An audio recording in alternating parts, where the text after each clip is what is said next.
जय हिंद, जय महाराष्ट्र, जय सनातन। भाई और बहनों, आज का वीडियो ये जो है ये सभी कंत्राटी कर्मचारी, अंशकालीन कर्मचारी इनके लिए है। तो कंत्राटी शब्द वास्तविक आया कहाँ से? तो इसकी संकल्पना शुरू होती है 1800 ईस्वी में।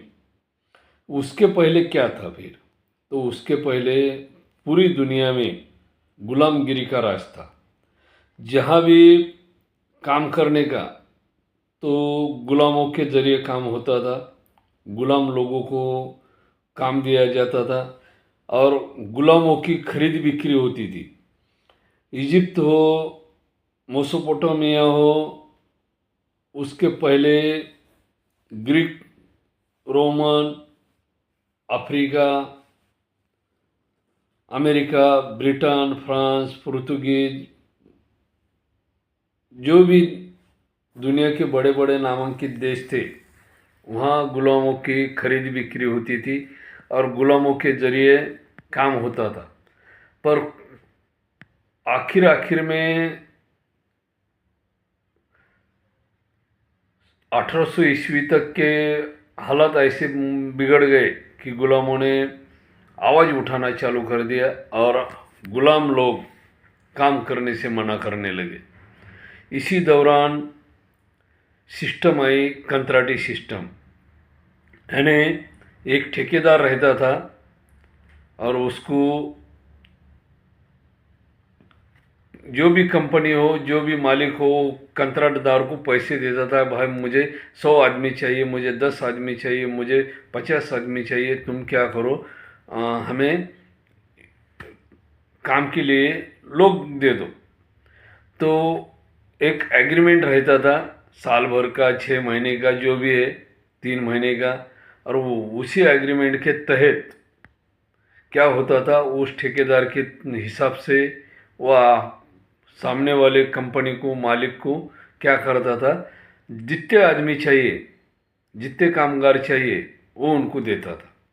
यानी एक कॉन्ट्रैक्ट सिस्टम 1800 ईस्वी में दुनिया में आ गई। धीरे धीरे धीरे धीरे ये बढ़ते बढ़ते भारत तक आ गई और 1800 ईस्वी में शुरू हुई ये सिस्टम भारत में 1900 ईस्वी में आ गई। जबकि ब्रिटिश सरकार भारत में थी, उन्होंने रेल का काम हो, रेल की पटरी बिछाना हो, तार लाइन खींचना हो, टेलीफोन लाइन खींचना हो, इलेक्ट्रिक पोल लगाना हो, ये सब काम कॉन्ट्रैक्ट बेस के हिसाब से वो कामगार और कर्मचारियों को दिया। फिर ये लोग उनको एक तो वेट बिगाड़ की तरह, यानी बंधुआ मजदूर की तरह काम करा लेते थे। मानधन उनके हिसाब से देते थे। एक तो ठेकेदार क्या करता था, सामने वाले पार्टी से यानी मालिक से 100 रुपये लेता था, इनको 70-60 ऐसे रुपये मजदूरी देता था, रोज के हिसाब से, समझो महीने के हिसाब से, जो भी है। तो ऐसा उनका महीनेवारी का हिसाब चलता था कॉन्ट्रैक्ट बेस के हिसाब से। फिर 3 महीने रखना है, 6 महीने रखना है, साल भर रखना है, जो भी है। वही सिलसिला आगे चलते चलते चलते स्वतंत्र उत्तर भारत तक आ गया। और इसी बीच अंग्रेजों ने पहला महायुद्ध, दूसरा महायुद्ध कॉन्ट्रैक्ट बेस पे ही लड़ाया है और इसी में उन्होंने भारतीयों का इस्तेमाल किया है। पर वो वहाँ तक सीमित नहीं रहा, स्वतंत्र उत्तर भारत तक ये सिलसिला चलता रहा। पर आखिर में क्या होगा कि पंडित नेहरू ने जब कर्मचारियों की, कामगारों की भर्ती की, तो उन्होंने कायम स्वरूपी की। परंतु आगे चल के उनको ये पता हो गया कि भाई पेमेंट बहुत जाता है, पैसा बहुत जाता है। तो फिर से उन्होंने कॉन्ट्रैक्ट सिस्टम चालू किया और इसी सिलसिले में ये फिर से एक बार कॉन्ट्रैक्ट सिस्टम चालू हो गया। फिर जब जब कॉन्ट्रैक्ट सिस्टम भारत में जो भी सरकार ने लागू किया या चालू किया, वो सरकार एक तो धाराशायी हो गई, गिर गई। जैसे कि 1972 में तत्कालीन पंतप्रधान श्रीमती इंदिरा गांधी जी ने कॉन्ट्रैक्ट बेस्ड लागू किया, जब उनकी सरकार स्थायी रूप से गिर गई। और उसी दौरान उन्होंने पूरे भारत में आंदोलन छोड़ दिया कि राष्ट्रपति राजवट लागू हो गई है, राष्ट्रपति सरकार चला रहे। और इसी दौरान उन्होंने संविधान का बट्टा बोड़ कर दिया, यानी उसका क्या बोलते वो अल्टी पल्टी कर दिया संविधान को। तुम पढ़ो, 21 माह तक राष्ट्रपति राजवट लागू हो गई थी। उसी दौरान उन्होंने पूरा का पूरा संविधान बदल दिया। अब लोग बोलते हैं कि भाई संविधान बदलना नामुमकिन है, फलाना है, अमुक है, तमुक है। इसी दौरान उन्होंने वो संविधान बदल दिया। ठीक है, अपने को खैर कोई बात नहीं, इस संविधान के ऊपर अपन स्पेशल वीडियो बनाएंगे। अपना मेन मुद्दा है कंत्राटी पद्धति। तो कंत्राटी पद्धति जब तत्कालीन पंतप्रधान इंदिरा गांधी जी ने लगाई तो उनकी सरकार गिर गई। उसके बाद भारतीय इतिहास में फिर से मैं जब पेमेंट के बारे में जिला परिषद गया था, पहले पंचायत समिति गया, उनको बोला भाई हमारे को सिर्फ 3,000 4,000 ऐसा पेमेंट गिरता है, कस्तूरबा वाले इतना पेमेंट दे रहे हैं, ये मानधन है, तो हमको पुरता नहीं। तो पंचायत समिति ने जिला परिषद भेज दिया। जिला परिषद जब पहुँचे तो जिला परिषद के अधिकारी ने मुझे ये बताया कि तुम कर्मचारी नहीं हो, तुम कामगार हो। क्या है कि बोले तुम मुख्य स्वयंपाकी हो, स्वयंपाक बनाते हो, तो तुम कर्मचारी में नहीं आते। बोले तुम क्या आते? बोले कामगार में आते। तो मैं कामगार ऑफिस गया। क्या मैं जालना जिले के कामगार ऑफिस गया, वहाँ अधिकारी से बात किया, उनको सब पूरे डॉक्यूमेंट्स बताए। तो उन्होंने क्या बताया कि तुम कामगार नहीं हो, तुम कर्मचारी हो। तो मैं बोला भाई वो कर्मचारी मानने को तैयार नहीं, तुम कामगार मानने को तैयार नहीं, तो बात क्या है? तो बोले तुम्हारा वास्ता अगर किसी मशीन के साथ आता है तो तुम कामगार हो। तो मैं बोला भाई आटा गूंदने के लिए हमारे पास मशीन है। तो बोले तुम्हारे पास जो मशीन है वो कितनी हॉर्स पावर की है? तो मैं बोला वो 2 हॉर्स पावर की है। तो बोले 2 हॉर्स पावर की मोटर जो है आटा गूंदने के लिए, या तुम जो मिक्सी बनाते हो उसका जो ग्राइंडर है उसकी मोटर जो है तो कम से कम 2 HP की है।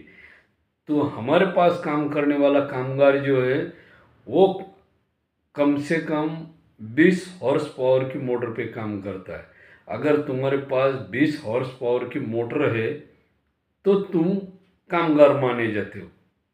अगर तुम 20 हॉर्स पावर के मोटर के साथ 24 घंटे काम करते हो, यानी 8 घंटे काम करते हो, तो 8 घंटे के हिसाब से तुम कामगार हो गए। तुम काम क्या करते? बोले स्कूल में खाना पकाते। तो फिर तुम कामगार नहीं, बोले तुम कर्मचारी। अब जिला, मेरा बोलने का मतलब तुम देखो, जिला परिषद वाला क्या बोलता है कि तुम कर्मचारी नहीं हो, यानी तुम कर्मचारी नहीं हो, तुम क्या करते हो? खाना बनाते हो, तुम कामगार हो। और कामगार ऑफिस वाला क्या बोलता है कि तुम अगर 20 हॉर्स पावर के मोटर के साथ काम करते हो 8 घंटे लगातार, तो तुम क्या हो? कामगार हो। यदि तुम 20 हॉर्स पावर के मोटर के साथ काम नहीं करते हो तो तुम कामगार नहीं हो, तुम क्या हो? कर्मचारी हो। ये आज तक मेरे समझ में नहीं आया कि ये अर्जुन सिंह के वो खोपड़ी में ये सिस्टम कैसा है। ना घर के ना घाट के, ऐसी बात कर दिया उसने। बाकी का मैं नहीं बोल सकता, क्या है जातिवाद चेक हो जाता हो तो उसके हिसाब से मैं नहीं बोल सकता। तो ऐसी बात हो गई। तो ये अर्जुन सिंह जो है तो इन्होंने ऐसी कौन सी खोपड़ी लगाई कि आदमी काम करे पर वो इधर भी ना रहे न उधर भी ना रहे, बीच में सिर्फ बहता रहे पानी के अंदर। वो किनारे पे भी नहीं रहे और ये किनारे पे भी नहीं, यानी राइट को भी नहीं लेफ्ट को भी नहीं, सिर्फ वो बीच में बहता रहे। तो मेरे हिसाब से सबसे पहले ये जो केस है ये अर्जुन सिंह पे लगनी चाहिए। क्या है कि उसने कहीं का नहीं छोड़ा लोगों को। तो इसी तरह मेरा बोलने का मतलब है, जो साल गुजरे हैं, जो 10, 12, 20, 15 साल गुजरे हैं, तो उसका जिम्मेदार अर्जुन सिंह है। ठीक है, उनकी सरकार गिर गई वो बात अलग है, लेकिन केस तो होनी चाहिए। क्या है उसने वो पीरियड में जो लिखा है, ठीक है, तुमने पहले बोलना था ना। फिर जब तुमने कर्मचारी को ज्वाइन किया तो उनको पहले बोलना चाहिए था कि भाई प्रोसीजर ऐसा ऐसा है, इंटरव्यू लिए भाई हो तुम ज्वाइन हो गए तो ये बोलना चाहिए था ना, तुमको इतना पेमेंट रहेगा, फलाना होगा, बिस्ताना होगा, तुमको इतना काम करना पड़ेगा, 8 घंटा काम करने का पड़ेगा, 10 घंटा काम करना पड़ेगा। तुमको ये सिस्टम पूरा समझाना चाहिए था ना। अरे लोग काम ही नहीं करते थे, छोड़ देते थे पूरी। और आज के बाद ना तो कोई कॉन्ट्रैक्ट बेस पे काम करेगा ना कोई करने वाला है। जिसकी मजबूरी है वो करेगा, जो पढ़ा लिखा है, जो समझदार है, वो जो बहुत ही पढ़ा हुआ है वो गुलाम बन सकता है, वो काम कर सकता है। पर जो कम पढ़ा लिखा है वो बिल्कुल काम नहीं कर सकता, मेरा ये मानना है।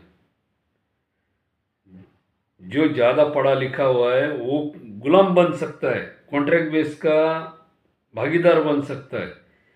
पर जो समझदार है, जो बुद्धि से चेंट है, वो गुलाम नहीं बन सकता। वो तुमको झिड़का देगा। नहीं झिड़का दिया तो फिर मेरे को बोलना तुमको आना ही नहीं है। जैसे 2014 में कांग्रेस सरकार हमेशा हमेशा के लिए महाराष्ट्र से गायब हो गई, उसी तरह पूरे सिस्टम बदल गई है और एक ना एक दिन पूरी कांग्रेस खत्म हो जाएगी पूरे भारत से। और भाजपा ने भी अगर इसी तरह सिस्टम सही ढंग से हैंडल नहीं किया तो एक दिन भाजपा को भी मिटना है। क्योंकि इन्होंने भी 14 से 26 तक इन्हीं कंत्राटी कर्मचारियों को घसीटा है। क्या है, घसीटा है इन्होंने भी, वेट बिगाड़ की जैसी काम कर लिया है, बंधुआ मजदूर की तरह काम कर लिया है। यानी कोर्ट में जा ही नहीं सकते तुम, और कोर्ट में गए तो क्या होगा, तुम्हारी केस पेंडिंग रहेगी। मेरा मानना यह है कि न्यायपालिका कैसी आंखों पर पट्टी बांध कर खड़ी हुई, पट्टी तो खोल दी ना मोदी जी ने, तो फिर अभी तक क्यों नहीं देखा उसने वो कस्तूरबा की पेंडिंग केस को। 10 साल 12 साल हो गए वो केस वैसी वैसी पड़ी हुई, तो देखना चाहिए ना। तो देखो आगे क्या होता है, अपन बात जारी रखेंगे।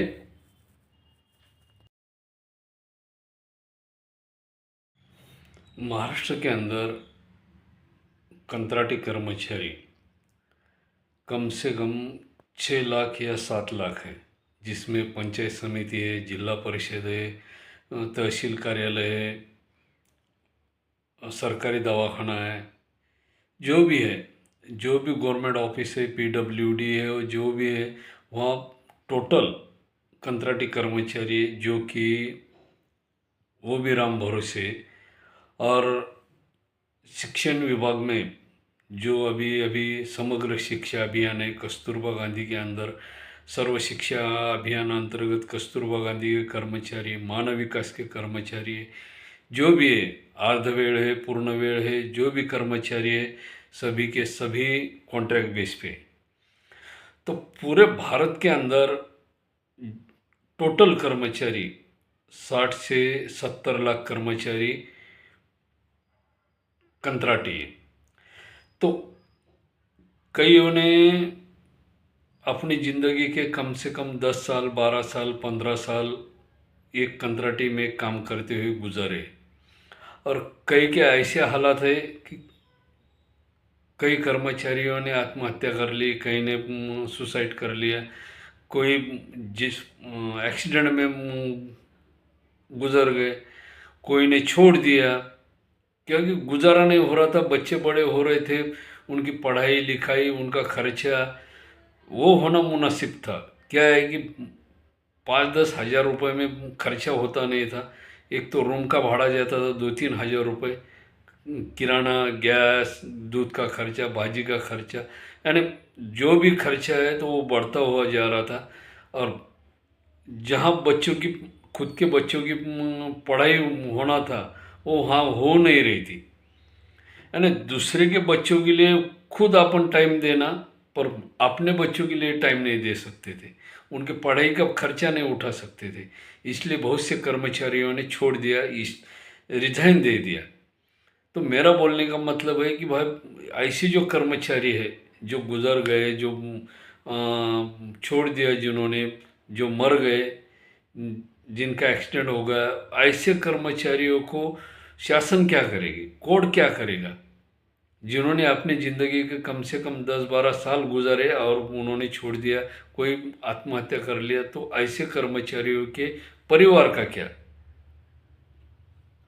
उनके परिवार का क्या, उनके बच्चों का क्या, जिन्होंने 10-10 12-12 साल दिए, उसके लिए शासन क्या करेगा? कोर्ट ने अब तक क्या किया? कोर्ट के अंदर कस्तूरबा गांधी की कर्मचारियों की समग्र शिक्षा अभियान, मानव विकास के कर्मचारियों की केस है, डॉक्टर लोगों की केस है, बहुत सारे लोगों की कोर्ट में केस है। तो कोर्ट ने क्या किया? आंखों पे की पट्टी क्यों नहीं उतारी? मोदी जी ने निकाल दी, पर वो न्यायपालिका ने क्यों नहीं निकाली? जे पैसे के पीछे पड़ा हुआ है क्या? सही बात क्या है? तो मेरा बोलने का मतलब है, जिनकी उम्र ढल गई, जिनका अब कोई सहारा नहीं, कोई काम करने को रखने वाला नहीं, प्राइवेट दुकान में कोई झाड़ू लगाने को उनको राजी नहीं है, तो ऐसे लोगों का शासन क्या करेगा? कि रिटायर होने को आए, अभी अभी कोई परमानेंट हो रहा है, कल परसों समग्र शिक्षा अभियान के लोग परमानेंट हो गए, कितने साल गुजरे उनके? कई लोगों के 20 साल गए, कई के 15 साल गए, कई के 10 साल गए, और जब परमानेंट हो रहे, तो जिनका टाइम गया, वो लोगों का क्या? उनके लिए शासन क्या कर सकता है? अगर समझो यही लोगों के भरोसे शासन है, देखो, अगर पिछली बार कांग्रेस ने ऐसी करके इनको जॉब दे दिया, सब दे दिया, पर वो उन्होंने परमानेंट नहीं किए, वो कांग्रेस सत्ता चली गई। आज कई लोगों की म आत्महत्या कर लिए, मर गए, कोई जो भी है समझो छोड़ दिया, जिन्होंने रिजाइन दे दिया, इनके बच्चे बड़े हो गए। जब चुनाव आने वाला है 29 का, तो 29 के चुनाव के पीरियड में कम से कम ये दो पति पत्नी, एक जन सर्विस को लगा है, उसकी पत्नी उसके साथ है, उनके 4 बच्चे या 3 बच्चे, तो टोटल वोटिंग कितनी हो गई? 5-6 समझो। माता पिता उनके कितने हो गए? 7। 7 जनों की वोटिंग एक घर में अगर है, तो 70 करोड़ लोग कंत्राटी है। तो कितना कैलकुलेशन होगा, तुम लगाओ हिसाब। अगर एक वोटिंग के लिए अगर सरकार करोड़ों रुपए खर्चा करती है, तो 70 में से कम 30 करोड़ लोग ऐसे पकड़ो कि जिनके परिवारों ने छोड़ दिया, किसी ने, किसी की आत्महत्या हो गई, जो भी है, तो दोष किसको देने वाले हैं? कांग्रेस ने तो हाथ ऊपर उठा लिए, वो तो गया समझो। पर जो भी है, 14 के बाद भाजपा की सत्ता आई, भाजपा सरकार ने क्या किया जनता के लिए या ये कंत्राटी कर्मचारियों के लिए? भाजपा सरकार ने क्या किया, वो हिसाब से ये लोग देखेंगे। अगर सरकार ने इनके लिए कुछ ही नहीं किया, तो ये लोग भाजपा को भी वोट नहीं करेंगे। क्योंकि क्या होने वाला है, जैसे कर्मचारी मेन स्तंभ है, क्या है? लोकशाही का सबसे बड़ा स्तंभ कर्मचारी है। और कर्मचारी के भरोसे सरकार है। तो इनके बारे में अगर सरकार ने नहीं सोचा तो बचे हुए 70 करोड़ में से 35 भी पकड़े तो 35 करोड़ लोग वोट नहीं कर सकते। अगर 35 करोड़ लोगों ने वोट नहीं किया तो सरकार की हालत क्या होगी? ये तीसरे पार्टी को करेंगे। उनको भी पता है कांग्रेस तो गद्दार है, कांग्रेस को वोट करना मुनासिब नहीं, ना ही वो उनको वोट दे सकते, तीसरे को ला सकते। तो तीसरा कौन है? हालांकि जो भी है, तो सरकार के हिसाब से इन्होंने इन कर्मचारियों के हिसाब से कार्य करना चाहिए। जो भी छोड़कर गए, जिन्होंने रिजाइन दिया है, जो आत्महत्या किए हुए, इनके परिवार को सपोर्ट करना चाहिए। इनको इस कायम स्वरूपी करना चाहिए। इनको इसकी मानधन, इनको इनका जो काम किया है उसका तो पैसा देना पड़ेगा। जो अभी बढ़कर आने वाला है कायम स्वरूपी पे हिसाब से, तो वो पेमेंट तो देना पड़ेगा। अगर नहीं देते तो सरकार निश्चित तरह से हमेशा हमेशा के लिए सो सकती है। तो भाई और बहनों, तुमको ये वीडियो कैसा लगा, क्या लगा? जिनके भाई बहन, बेटा बेटी जो भी कंत्राटी, उन सभी को ये वीडियो कैसा लगता है, क्या लगता है कि मैं सही बोल रहा हूँ या गलत बोल रहा हूँ? तुम अपना निर्णय ले लो। और सही हकीकत क्या है, तुम्हारे कितने साल वेस्ट वेस्ट गए हैं? सरकार तुम्हारे को पूरा मानधन देती है, कायम स्वरूपी करती है, या जिन्होंने छोड़ा है उनको पिछले हिसाब से 15 साल का सही मानधन देती है या नहीं, इसके ऊपर तुम्हारा निर्णय फाइनल है। तो आज का वीडियो आपको कैसा लगा, क्या लगा, आप मुझे कमेंट करके बता सकते हैं। जहाँ तक हो सके मैं तो कहता हूँ कि सरकार ने सभी के हिसाब से निर्णय लेना चाहिए। कोर्ट ने भी निर्णय देना चाहिए। कोर्ट में 10-10 साल अगर कर्मचारी की फाइल पड़ी रहे, वो रिटायर हो जाए तब भी निकलना आए तो मतलब नहीं। कोर्ट का न्यायपालिका खत्म होनी चाहिए, न उस पर कोई भरोसा कर सकता है। ये कंपलसरी हर एक कर्मचारी के हिसाब से न्याय मिलना चाहिए। तो आपको कैसा लगा, क्या लगा? ज़्यादा से ज़्यादा शेयर करें। जो भी कंत्राटी कर्मचारी है, हर एक के पास ये वीडियो जानी चाहिए। जय हिंद, जय महाराष्ट्र, जय सनातन।